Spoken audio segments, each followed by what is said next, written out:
وقت اللي تم إقصاء النزل مسرح كرتاج تكلمت، قلت لا للإقصاء.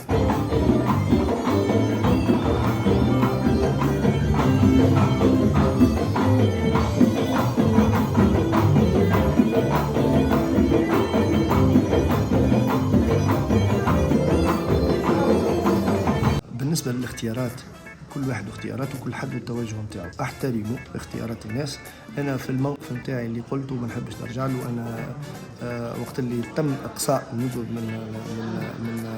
من مسرح كرتاج تكلمت، قلت لا للاقصاء وكها، ومدين يدينا وعادي معناتها. قالوا هما سنا ما ثماش على خاطر يكون توجه معين، احترمت انا التوجه وما سكتش، قلت راهو لا للاقصاء، حاجه تنجمش نحي خشمك من وجهك. استثمر في الباهي، خلي الخايب، اغزل ديما الشطر الكاس المليان، وان شاء الله ديما نقولوا غدوه خير، وعندنا امل في سلطه الاشراف، وما يضيعش حقه وراه طالب.